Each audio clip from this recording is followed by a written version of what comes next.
So welcome in this lecture.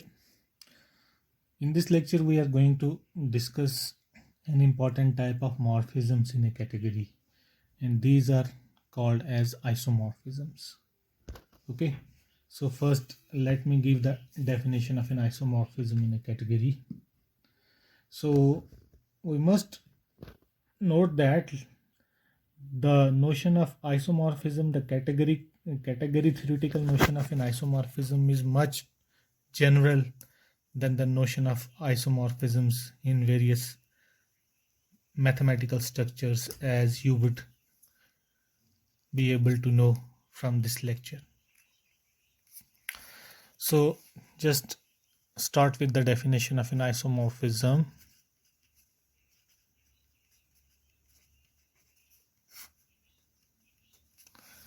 So definition. So a morphism or an arrow, you can say a morphism f from A to B, where A and B are objects in a category C. In a category C is said to be an isomorphism, is said to be an isomorphism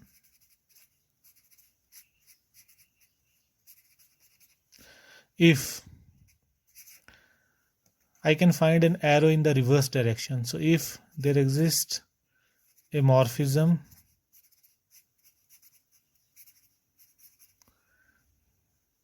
from B to A, that is G, such that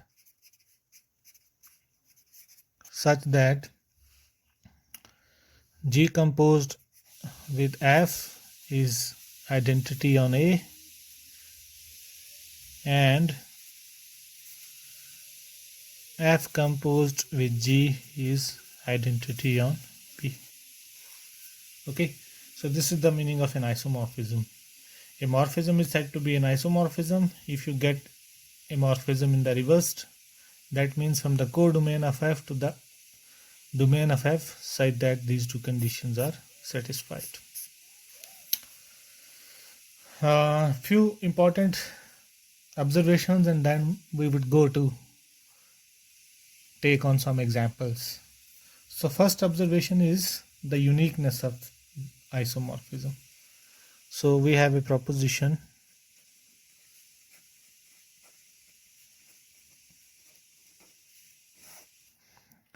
So if in a category C,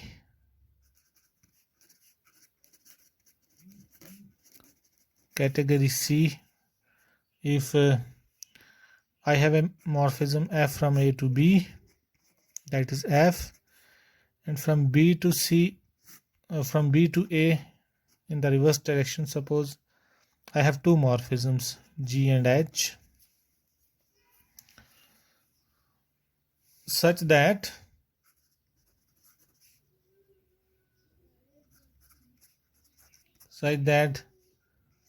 G composed F is identity on A and F composed H is identity on B, then G same as H. Then G and H are same. Now proof is straightforward. So proof is just one line. So I have H. I know that H is same as identity on A composed with H, and identity on A is actually here G composed with F, so it is G composed with F composed with H. Now by associativity of the composition of morphisms, it is G composed with F composed with H. Now F composed with H is identity on B, so G composed with identity on B, and G composed with identity on B is G. So H is same as G. Now as a particular case of this proposition, I have a corollary which establishes that the isomorphism of a morphism, if it exists, it is unique. So now here in the definition, just go back to the definition. So if we call a morphism F from A to B an isomorphism, if we get a morphism G from B to A with this condition, here G is called the inverse of A. G is called the inverse of A. The inverse of, G is called the inverse of F. So such a morphism G, the isomorphism, is called the inverse of F. Now the corollary says that if G1 and G2 are two inverses of a morphism F, then G1 is G2. If G1 and G2 are two inverses of a morphism F, then G1 is same as G2. Now proof, it follows from the above proposition. Now I have from A to B, I have say F, and from B to A, suppose I have two inverses G1 and G2. Now G1 and G2 are two inverses of F. It means what? It means G1 composed with F is identity on A, and F composed with G2 is identity on B. F composed with G2 is identity on B. Now see this proposition. If I have two morphisms such that these conditions are satisfied, then G is same as H. So from here I get that G1 is G2. So the inverse of an isomorphism is unique. So with this I can just give a remark.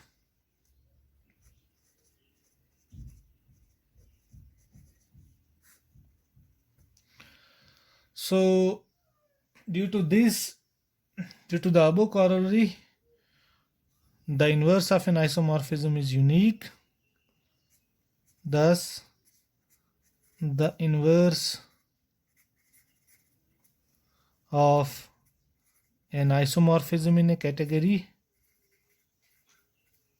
isomorphism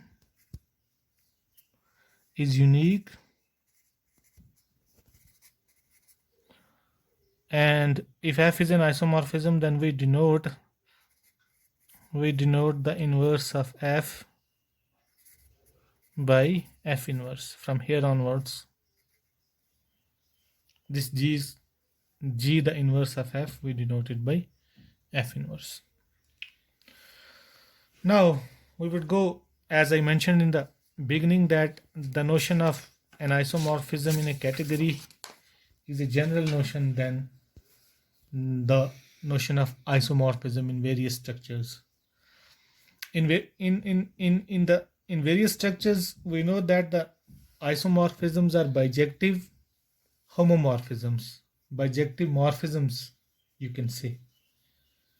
But in some categories, you would see that bijective morphisms need not be categorical isomorphisms.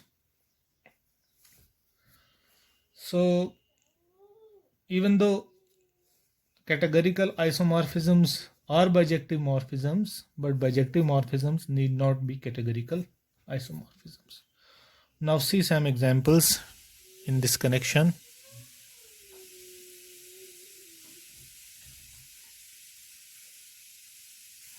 So examples. So first example, I take set category.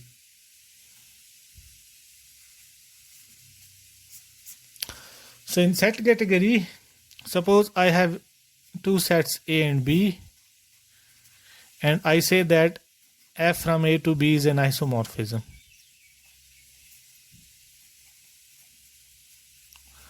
So what would it imply? Implies that there exists a morphism G from B to A such that G composition F is identity on A and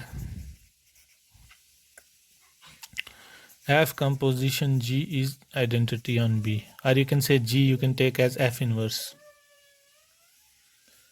So what does it mean then? If for this set map if for this map F I can find a map this G with this property, then this means nothing than G is F inverse. Means what? Means G is this means this F is bijective. Is bijective because a map is invertible if and only if it is bijective. So an isomorphism in this set category is a bijective map, and conversely if F from A to B is a bijective map,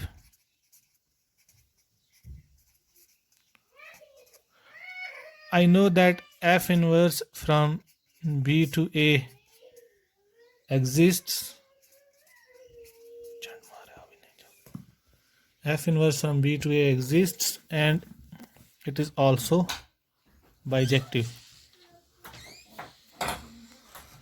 F inverse from B to A exists. The set theoretic inverse of F from B to A exists, and the property of inverse map is what? And F inverse composed with F is identity on A. F composed with F inverse is identity on B. So this means what? This means F is an isomorphism. F is an isomorphism in set. So therefore in set category, the category of all sets, isomorphisms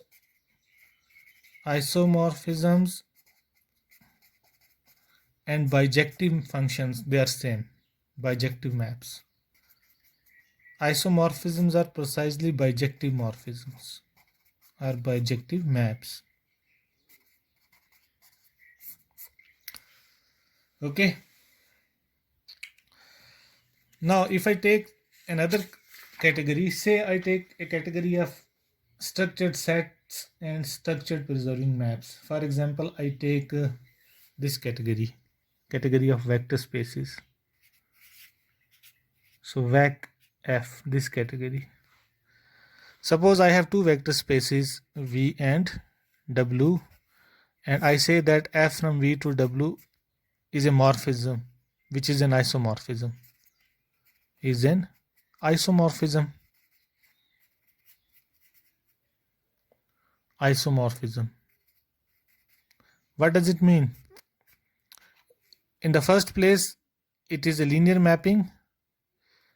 It is a linear transformation from V to W, and there exists a linear transformation that is F inverse from V to W such that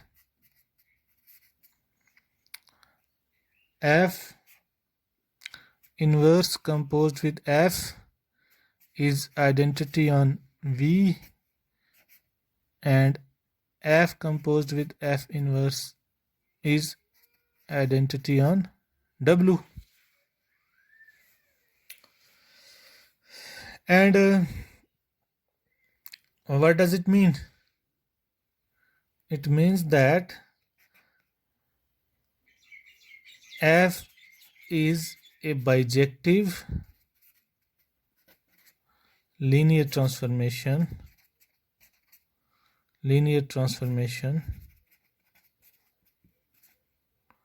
transformation and F inverse is also a linear transformation.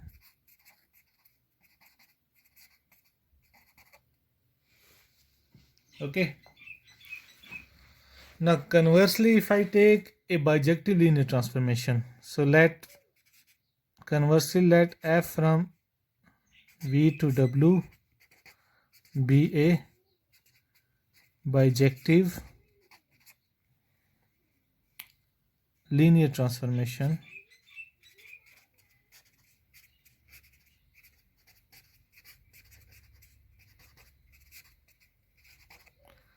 So this means I have taken this as bijective. So this means what?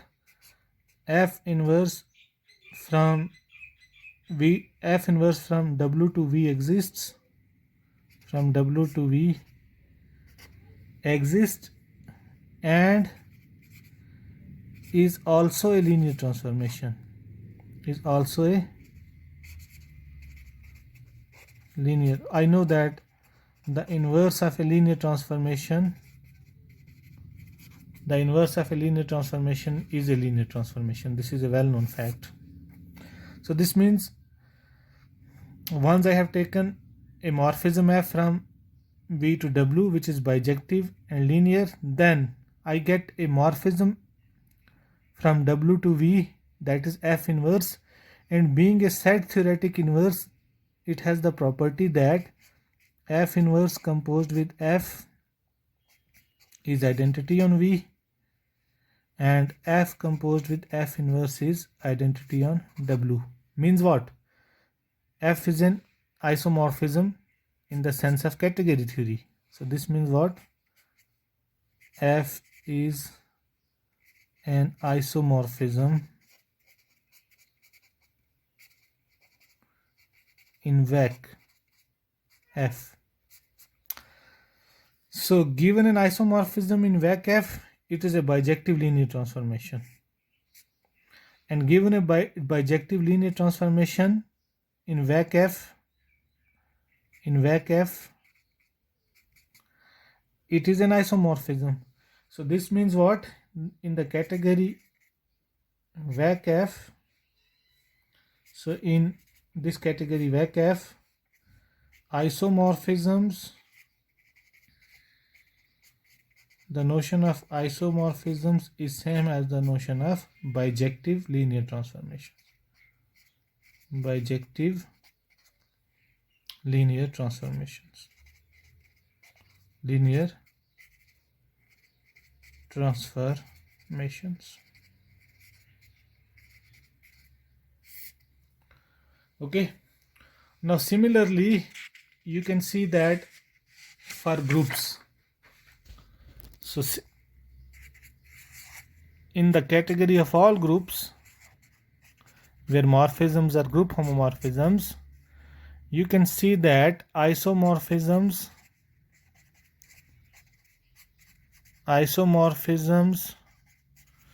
they are same as bijective group homomorphisms.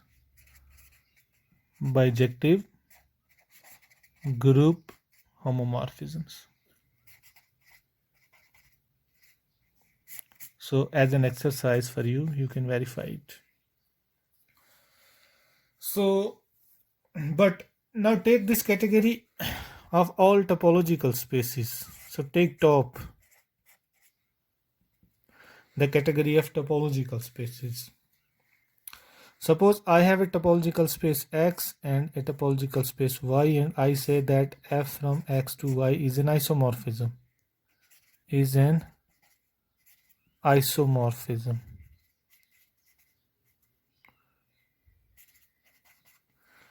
So what does it mean? It means that F from X to Y is continuous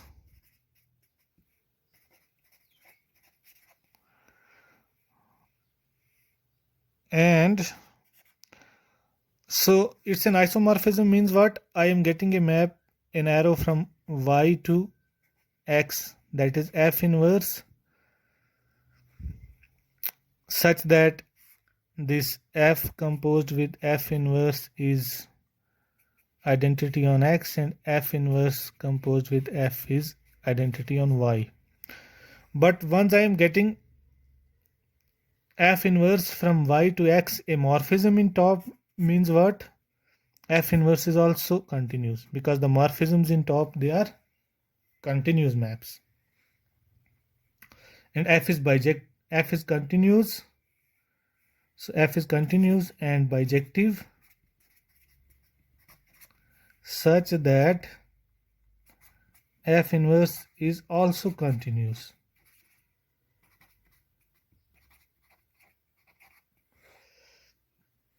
So this means what? This means what? F is nothing but a homeomorphism. Such maps, they are actually homeomorphisms between the topological spaces. So F is a homeomorphism. F is a homeomorphism. Homeomorphism.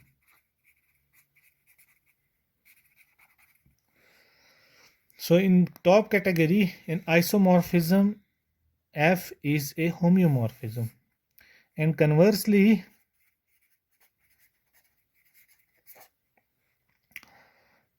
if F from X to Y is a homeomorphism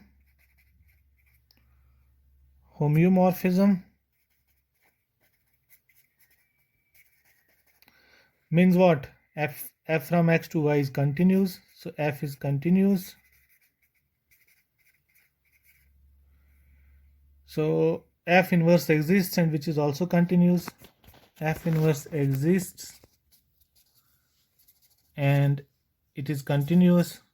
It is also continuous.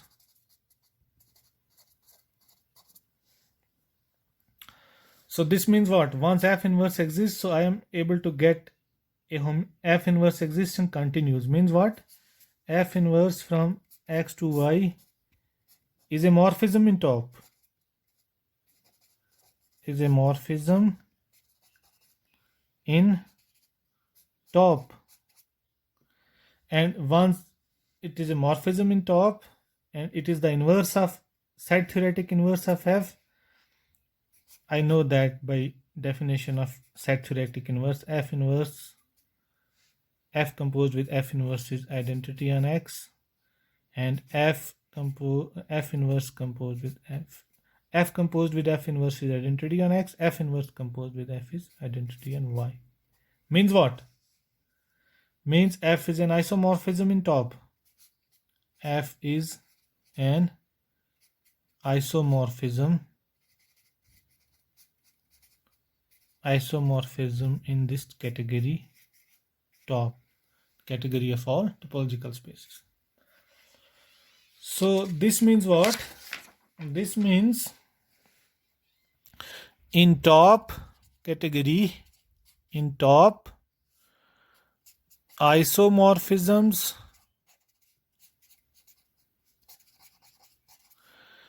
is same as homeomorphisms.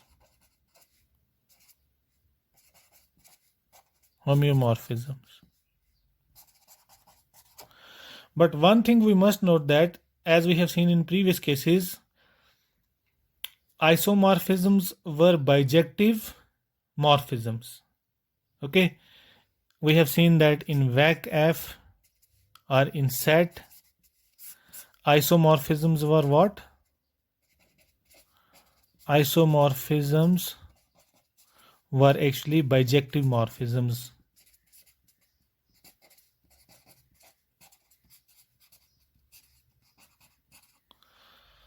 But here, bijective morphisms need not be isomorphisms, or you can say that bijective morphisms need not be homeomorphisms. So as a remark, you can put that. So this justifies that the categorical notion of an isomorphism is general than the the notion of isomorphism, because in these categories VAC and SET, and you can also add the group category, isomorphisms were bijective morphisms. But here in top category we would see that there exist bijective morphisms between two non-isomorphic categories. Okay, so we have to just find a bijective morphism which is not a homeomorphism. So in general, in a category, bijective morphisms need not be isomorphisms, need not be isomorphisms, as you would see in some examples. There are bijective morphisms but which are not isomorphism. First I would again take this category top. So example to justify this. So suppose in top, let us take two objects, two topological spaces, X and Y. X I take the closed interval 0, 1 with standard topology,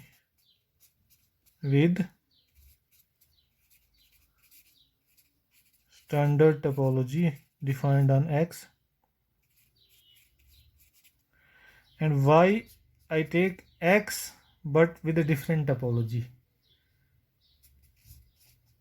I take the indiscrete topology, with indiscrete topology.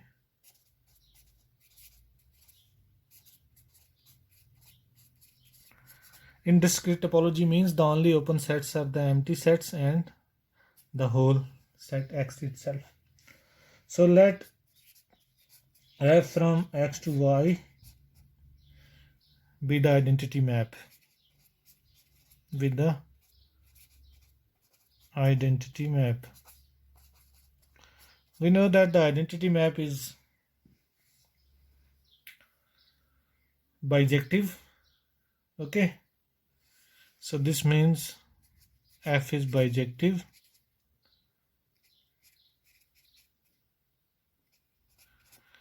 So identity map is bijective, and in this case F is also continuous.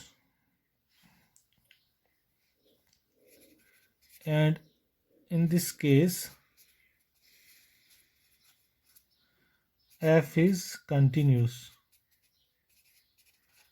Continuous means the inverse image of open sets of Y should be open sets in X, and there are only two open sets in Y, that is Y itself, which is X, and empty set, which are clearly open in X, as the inverse images of open sets,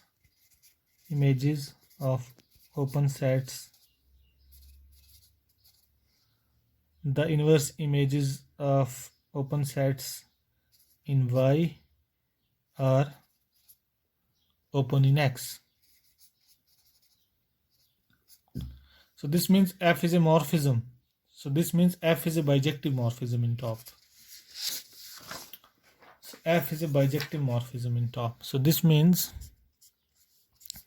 F is a bijective morphism.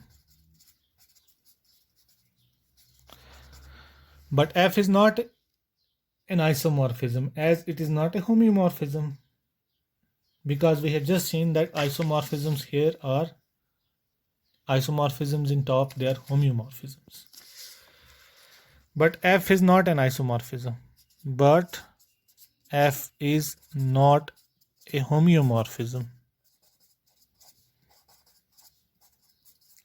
as F inverse is not continuous, as F inverse is not continuous. Actually, the advantage we have in these categories VEC and SET was that VAC set and group was that once you have a morphism which is bijective, then the inverse morphism is always bijective. Always the inverse of that morphism is always a morphism. Okay, in case of vector spaces, the inverse of a linear transformation is linear transformation. In case of groups, the inverse of a group homomorphism is always a group homomorphism. But in case of topological spaces, the inverse of a continuous map need not be continuous, as we have just seen. F is continuous, but F inverse is not continuous. How? If I take U, this open interval, 1/3, 1/2 in X is open, but its inverse image under F inverse. So F inverse,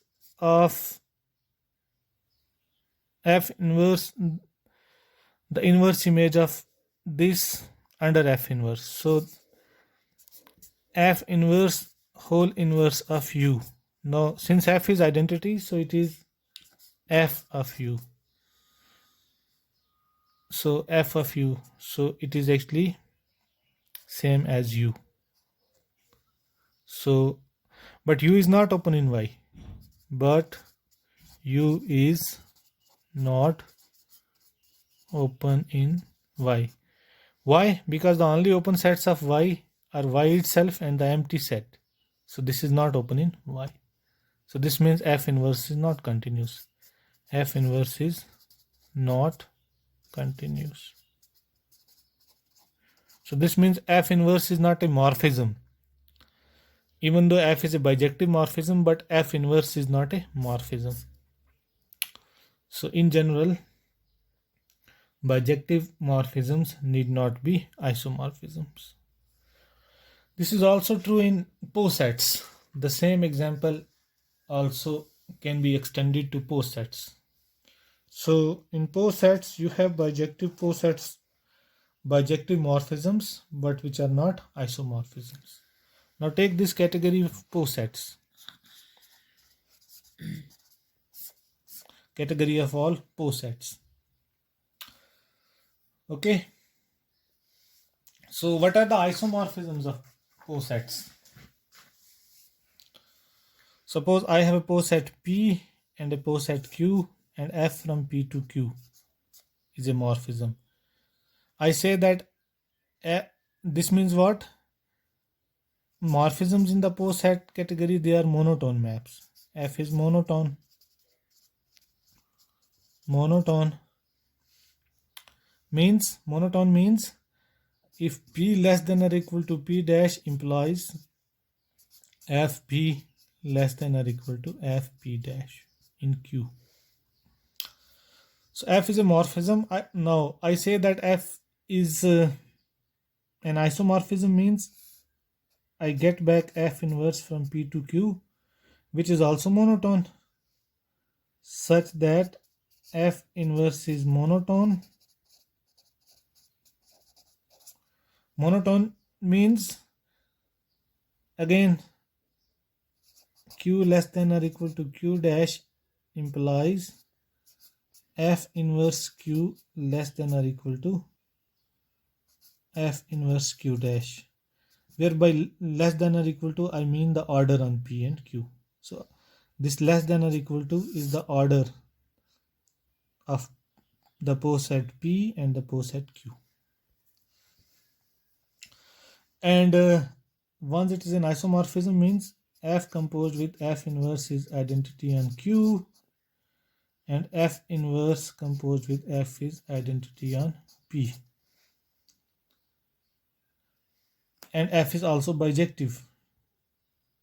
And F is bijective. Because as a set theoretic, if this condition is satisfied, so these both sets in the first place, they are sets. So if I have two sets and I get a map of this type such that this condition is satisfied, then clearly I say that F is invertible. F is invertible means what? F is bijective. F is bijective.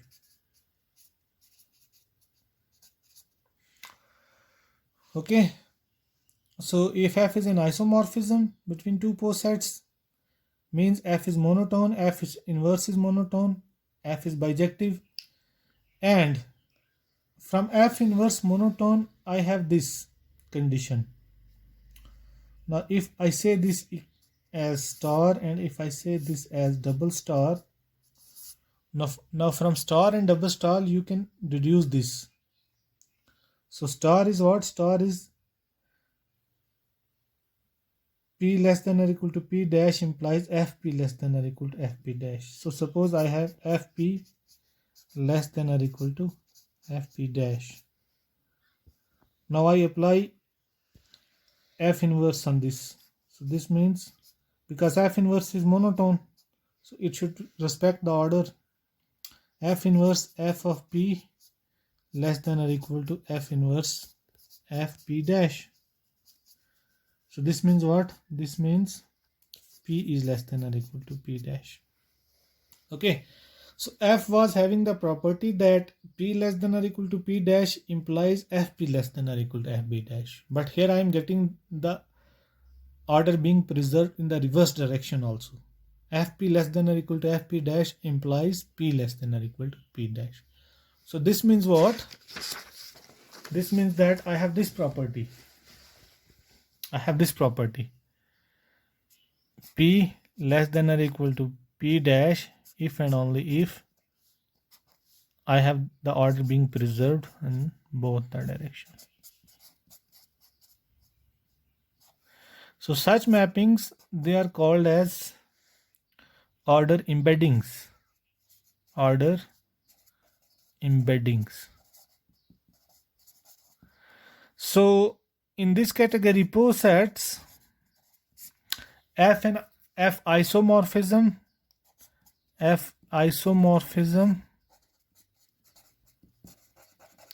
implies F is an order embedding. F is an order embedding.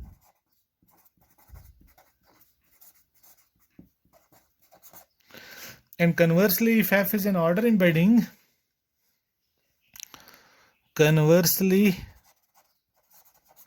if F is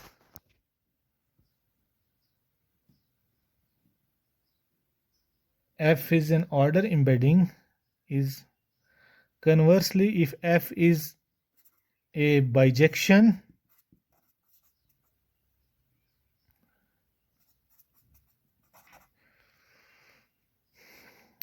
such that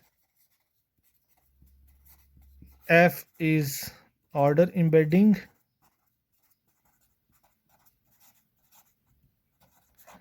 then F is clearly an isomorphism. Then F is clearly an isomorphism.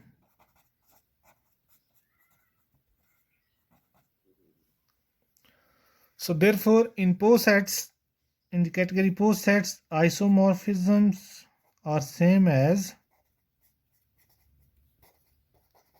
bijective order embeddings. Bijective order embeddings. Okay. But a bijective morphism need not be an order embedding. This is what I want to show. A bijective morphism need not be an isomorphism. Means a bijective monotone map may not be a bijective order embedding. How? Let us see.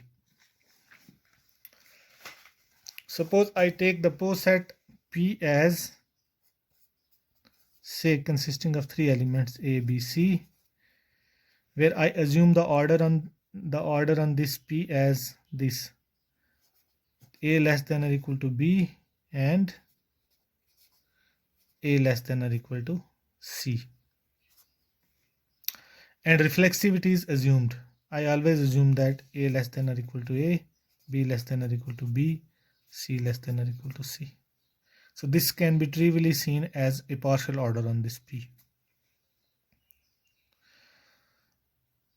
and I take another pose set Q. I take another set Q, say it has elements x, y, z, and the order here is x less than or equal to y less than or equal to z, and reflexivity is assumed x less than or equal to x, y less than or equal to y less, and z less than or equal to z.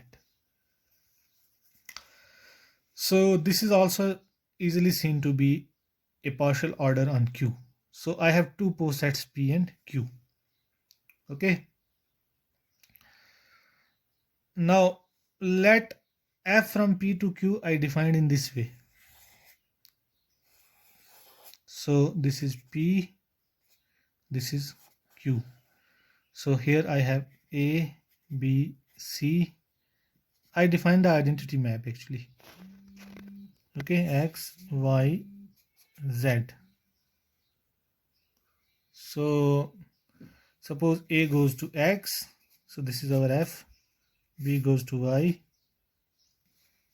C goes to Z.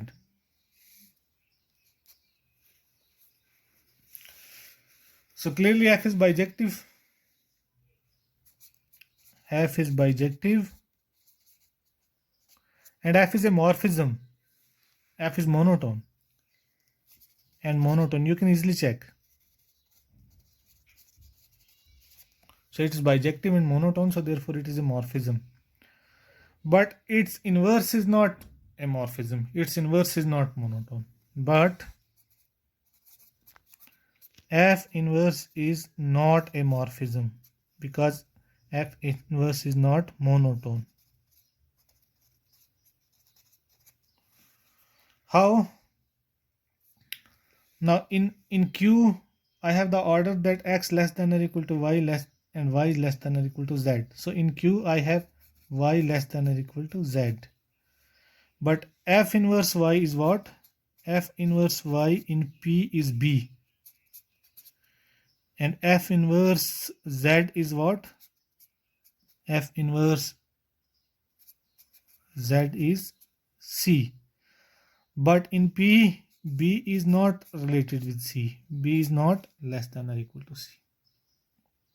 So even though I have a bijective morphism, it is not an isomorphism because its inverse is not a morphism. Its inverse is not monotone. So in categories, you can have bijective morphisms which are not morphisms. In some categories, the notion of isomorphisms is same as the notion of bijective morphisms. But in general, bijective morphisms need not be isomorphisms, as we have seen in case of pose sets and the category of all topological spaces. Now these were the categories where the objects were sets and morphisms were set theoretic maps. Okay. Now suppose now I would discuss examples of isomorphisms in categories where morphisms are not necessarily set maps, you can say. Now you take this category. So this category is what? It is this category is what? This category is mat F. Mat F. So take this category mat F.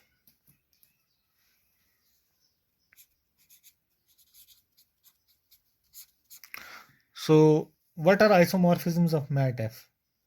We know that the objects of this category are all natural numbers. Okay. Objects are all natural numbers, and for any two natural numbers m and n, what is the morphism from m to n? So this say A, the m cross n matrix. This is actually a morphism. So when would become this morphism an isomorphism? Simply when this matrix is non-singular, okay, or you can say invertible. So isomorphisms of mat F are what? Isomorphisms in mat F are n cross n non-singular matrices. Okay. So in mat F, isomorphisms are n cross n non-singular matrices. Okay, because if this matrix is non-singular from n to n, so n cross n, then I can compose it with its inverse to get back the identity matrix. And we have also discussed one more example, monoid as a category.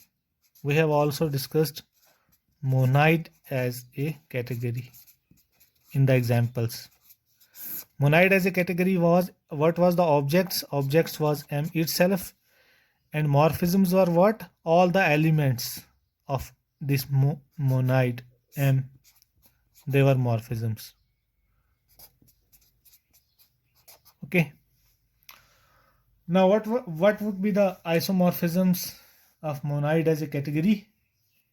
The composition was the product of these elements. Suppose I have a morphism from M to M, A. So it would be an isomorphism if I get back a B from M to M such that A composed B with should be identity and B composed A should be identity. But A composed B is nothing but the monoid product of A and B. So AB is identity, BA is identity. Means what? It would be an isomorphism only if it has its inverse. Okay. So monoid as a category, isomorphisms are invertible elements, or you can say units of M.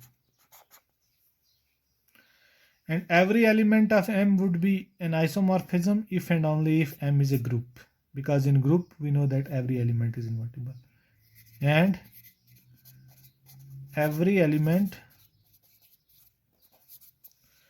of M is an isomorphism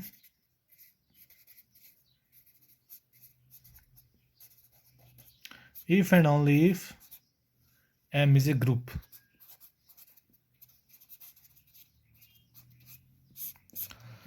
So this category is a very nice category where the isomorphisms are the invertible elements, and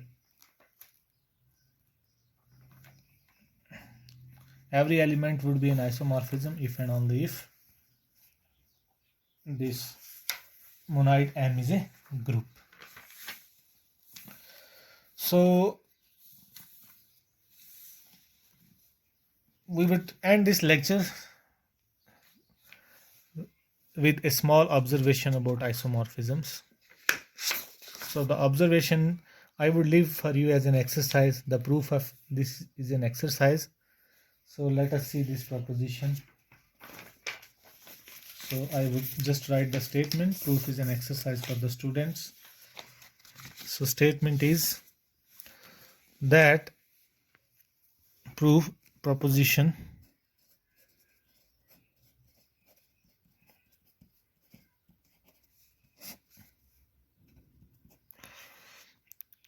in a category C,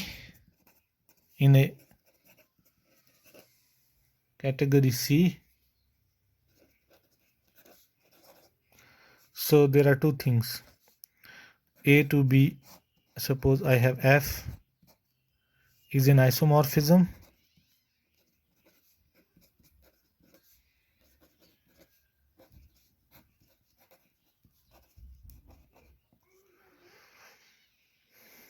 then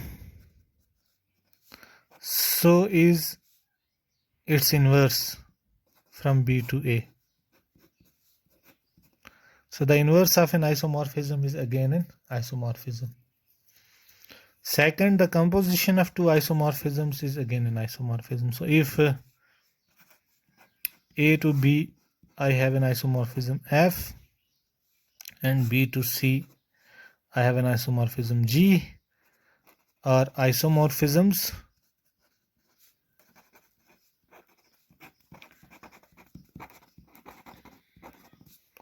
then so is G composition F from A to C with G composition F inverse nothing but F inverse composition G inverse. So proof is an exercise for the students. Okay, so we end this lecture, and one more thing before we end. Objects A and B in a category are said to be isomorphic provided there is an isomorphism from A to B. So, and one more thing, that the relation of being isomorphic on objects of a category is an equivalence relation. So one more exercise for the students to verify that show that the relation of being isomorphic in a category is an equivalence relation on objects of this category. So another exercise show that the relation being isomorphic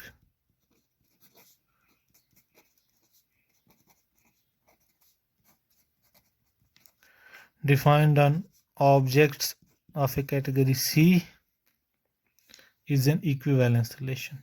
Is an equivalence.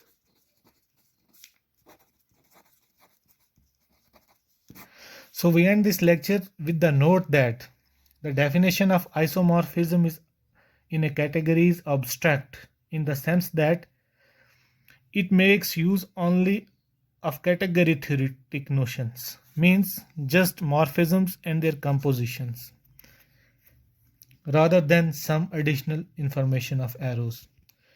And it is more general as it applies to any category and is equivalent to usual notion in some cases but not in general. So the usual notion of isomorphism as bijective morphism, in some categories the notion of isomorphism category theoretical notion and that notion they are same, but in some categories it is different, as we have seen in case of top and posets. So see you in the next lecture.